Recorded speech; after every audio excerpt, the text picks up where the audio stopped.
Hi, everyone. Thank you so much for joining our fifth podcast in the Five Talents That Really Matter podcast series.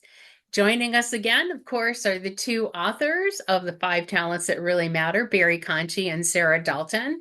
And what we started doing in our last podcast is doing a bit of a deep dive in each of the five talents. So we're going to continue that today. Today, we're going to be talking about harnessing energy. We're going to be talking about increasing connectivity and exerting pressure. And one of the things I think that we learned in the last podcast is that these things are connected.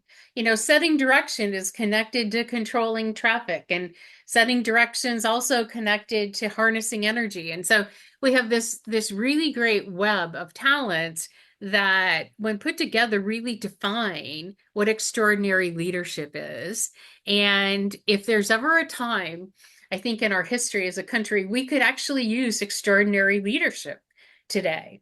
So let's start out with harnessing energy. And I will tell you, and I don't mean to usurp the podcast here, but I will tell you the absolute best example of an organization that does not harness energy was from one of my favorite vintage films called Joe versus the Volcano, and it had Meg Ryan and it had Tom Hanks.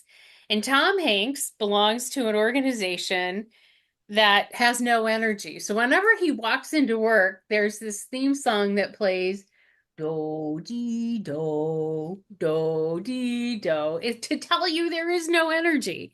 And what we know is when organizations have energy, that they are able to get extraordinary things done. So let's start with talking about getting extraordinary things done through harnessing energy. So Sarah, I'm going to throw that to you. In the last episode, we talked about the different things that motivate leaders. And this is really what harnessing energy really is about, right? Mhm, It asks the question of how high your standards are for mhm, yourself and for other people. And leaders are going to be motivated by different things. For some people, it's a pure achievement drive, this constant push to do more, to achieve more. Now, when you don't have that kind of push to keep going and to achieve more, you get that theme song that you just hummed for yeah, all of us, yeah, where people are way more selective about where they spend their time and what they want to sign themselves up to, right? mhm, So that's just one facet of what harnessing energy might look like. Another is a competitive drive to win and to beat people, mhm, where I'm measuring my success against other people outside of myself. Now, you plug a really competitive leader into a company, they tend to look outside of the walls of their organization at what their competitors are doing. And we always say that competitors are learners, mhm. right? Looking at who's doing it better than they are. And as they're setting goals and setting a direction in their own business, they're trying to figure out how to beat the people who are doing the best. Um, Another way that you might motivate and drive people towards better outcomes is by looking at the opportunities that exist rather than just the most obvious problems, Mhm. right? And that's where you might get someone who's got a really strong commercial mindset, where we're not just looking at the obvious things that we know that we have to solve. There are bigger opportunities for growth. There's an upside over here, and nobody's even talking about it. Mhm. And those are just a few examples of all the different ways that you can harness the energy of the organization. But the idea is that leaders and people are motivated by different things. Mhm. We've got to figure out what that is and then drive people to outcomes that they themselves might not be that comfortable with. And that's where we need leaders setting a really strong standard. One of the things I like about how you've put the five talents together is I take what you just said about harnessing energy, and then I take the talent of increasing connectivity. I can absolutely tell you that if people in an organization are connected to each other, teams are connected to each other, and they do have this shared purpose and they are driven by meaning, it seems to be a multiplier for energy. It is. I think there's a big conversation going on right now about work from home. Hmm. Oh, yeah. Um, And there seems to be an inherent tension in this discussion. I don't think it's necessarily helpful, but it seems as though you're either on one side of the fence or another. And I think we'd rather look at it in a slightly different way and say, um, we're social animals. The whole idea about being connected to other people in an organization is that it's fun doing things together. Mm-hmm. But if you can achieve that and have some people working from home sometime, all to the good.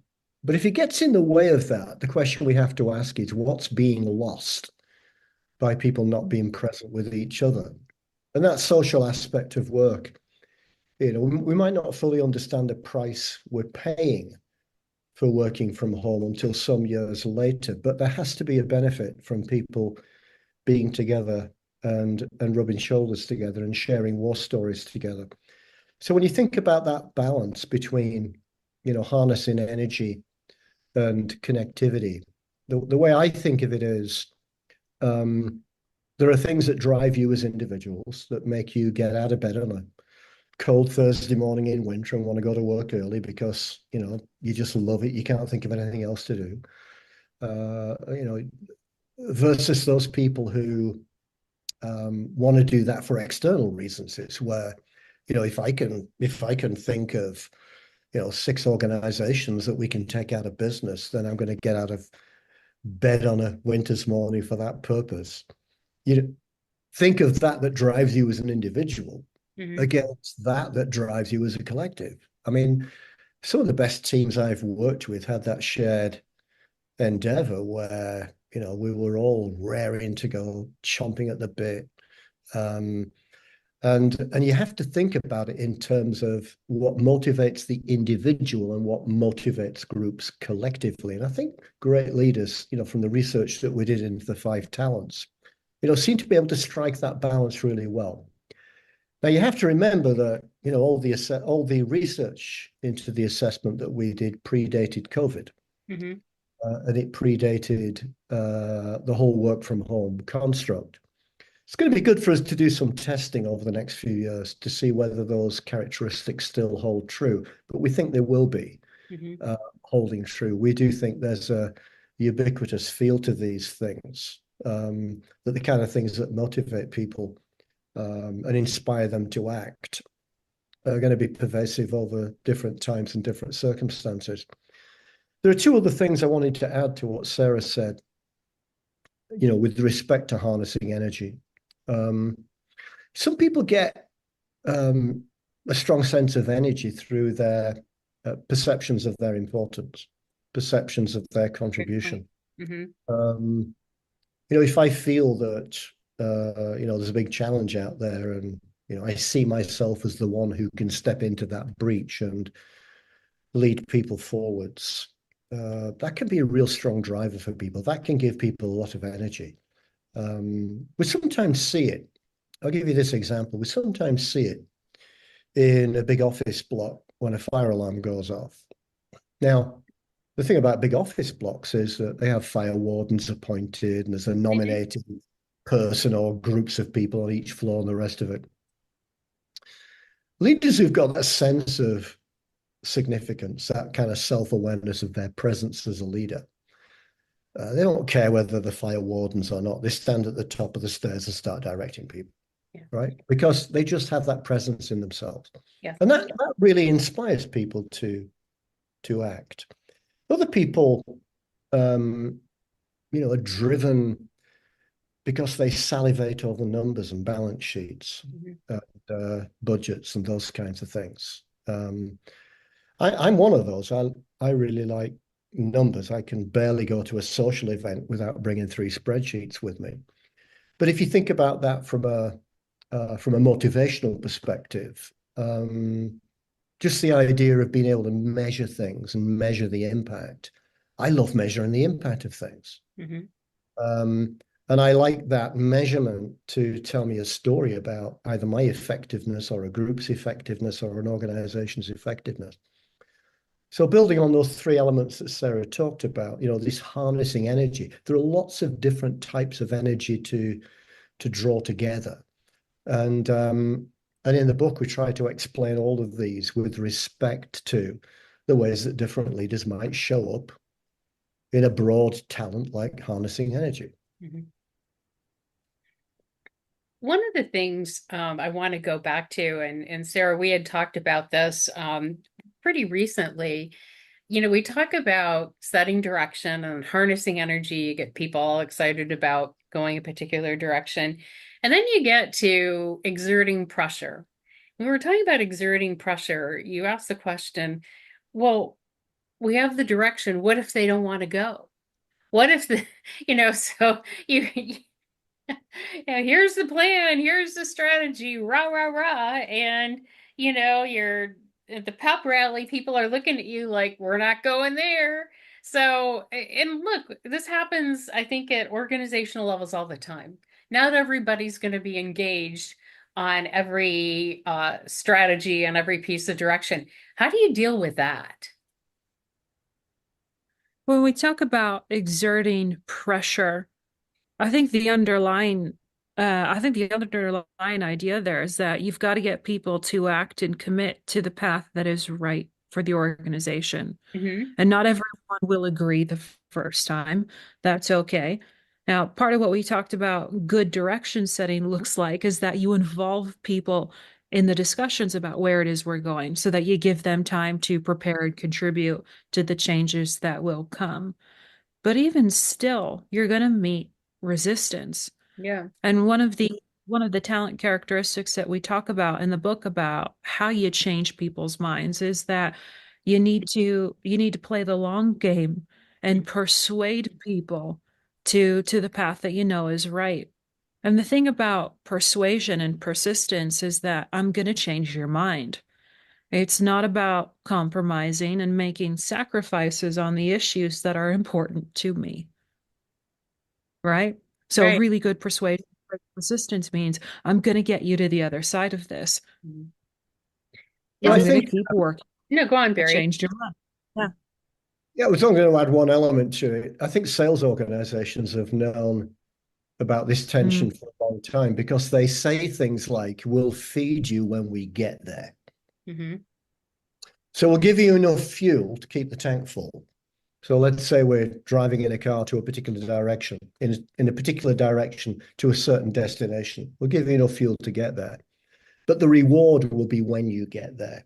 And we've often used incentives and goals Hmm. as a means of, driving a strong sense of compliance. So we exert pressure that way. We say good things happen when you get there, bad things happen if you don't. Um, Now, the extent to which you think that's acceptable or not will depend largely on your philosophical point of view, but it's a very effective mechanism. Um, the other thing, and this is something that a lot of people will immediately resist when I say it, and Hmm. that is you can force people. Yeah. You can actually force them. You can say, you go in this place whether you like it or not. By the way, the door's over there. Now, in a tight labour market, that's not a very effective or recommended strategy. And I certainly don't advocate it, but I illustrate it to say it can be effective. But it's only ever effective in the short term and for a short amount of time. Yeah. It's never a sustainable means of encouraging people to do things. In fact, the word encouraging doesn't really fit. Force and encouragement aren't words used in the same sentence, but you can force people. And I think traditional leadership methods in the past have probably lent a little bit on that, where they Mhm. say, well, I have, well, not authority, but I have power over you. Yeah. I call the shots and tough. You don't like it, then clear off. So I think what Sarah was talking about in terms of persuasion and involving people in the journey, setting the direction and defining the journey, is how you counteract that. But there are still some fairly traditional leaders out there who think the stick is more effective than the carrot. I wonder what you think of this. I'm just sharing a vignette from early in my career. I was with an organization and we got a new COO and we were doing a complete redesign of this company, new product, new technology, and people were going to be threatened and there was going to be a lot of change. And he came out and he said, look, we know the strategy. This is our strategy. This is the direction we would like to go. And we want all of you on board with the strategy and the direction. Now, if you need help, you don't understand something, you need to learn something, raise your hand. We're going to get you help. If you'd like, if you'd like to partner with somebody because they're better at something than you are, we'll create mentorships and partnerships. But the one thing you can't do is opt out. And so you want help, we'll give you help. You want a partner, we'll give you partners and mentors and creating coaching. You want learning, we'll create learning. But the most unacceptable thing is to say you're not going to do it and to resist the direction. And he said, I wish I could be more generous about this, but if you don't want to go and this is not the right place for you, tell us now and we'll package you out. And if by this date we don't package you out, we're assuming you're on the train. You're at the train station, you're on the train. What do you think of that as a strategy? Well, I'll give you my take on that. I'm sure Sarah's got a point of view too. If you step back a little bit from what you just said, I want to make one thing really, really clear. Sure. If you go through all the discussions around setting direction, and at that point you think, how do we sell this to our organization? Mm-hmm. You've failed. Because the whole idea is, if you engage people, to Sarah's point earlier, Yeah. formulation of direction, there's nothing to sell. They've already bought it. Mm-hmm. They were co-creators. And I think what you've got to do during that co-creation process is make it okay for people to dissent. Yeah. And the whole idea about dissent is we're not saying no, we're saying not necessarily in this way. Mm-hmm. Now, it's a little bit like what I said on one of the previous podcasts, where you've got to be worth listening to. You can't just dissent and say no. Yeah. There's got to be a whole series of conversations around what no really means. So, well, tell us something better. Is there a better destination we could go? Is there a more interesting route that will take us there? I think that kind of dissent leading to those kinds of discussions are great.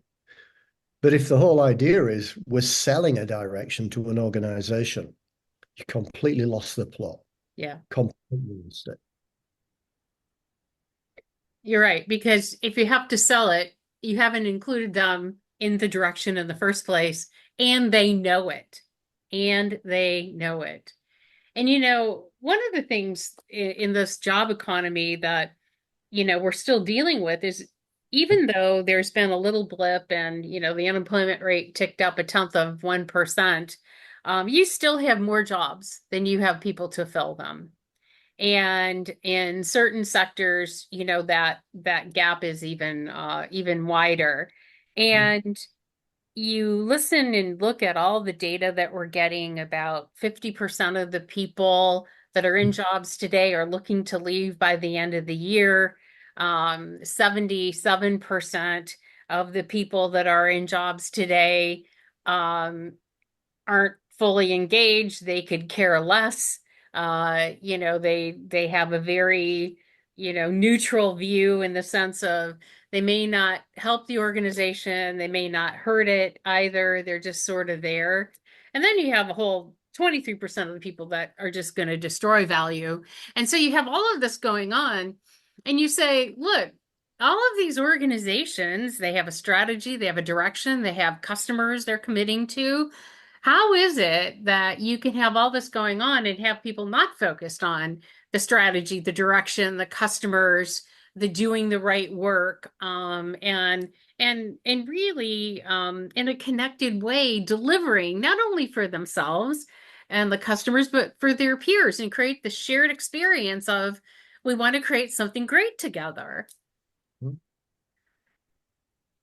Some of the more interesting writing I've seen lately is about the uptick in CEO resignations. Oh, And even yes. The article that you sent me Yeah, about all of the manager burnout yeah, levels. yeah, And I keep thinking there's a really good article in that we've got a lot of people who are just in the wrong jobs, yeah, where the talents and characteristics that they have aren't a match for the demands of the role that they're in, yeah. right? So it's a question of how, there's so much to do as a leader where you could be more thoughtful about the direction you're taking people in. You could be more thoughtful about establishing connectivity throughout the organization and moving people towards the future. I'm just not sure we have enough people who are wired in that way. And that's where I think we can be massively helpful in shifting the conversation around what do leaders do and how do we find more people equipped to do it.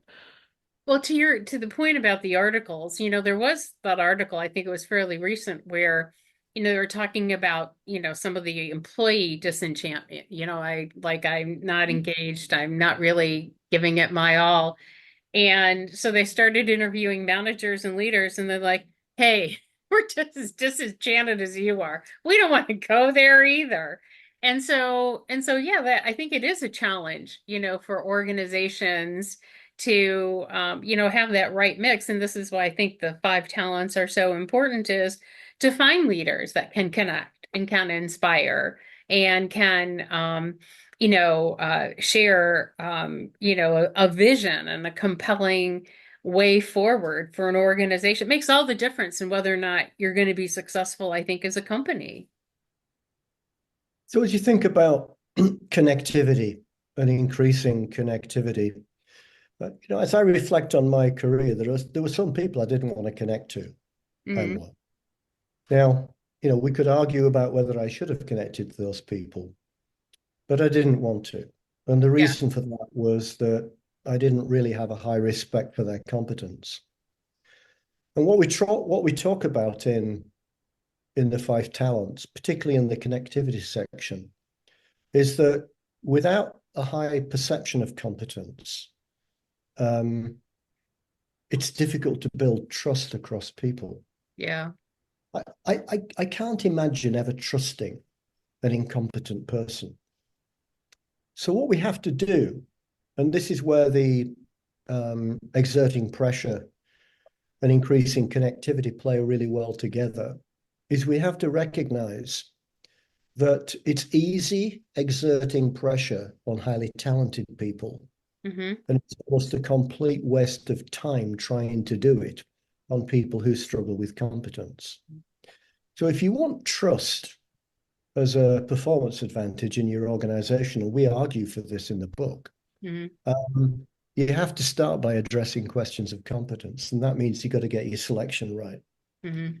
That brings us back to the assessment that this book is written about. It And is. if you focus on raising the talent in your organization, you'll find you have to exert less pressure.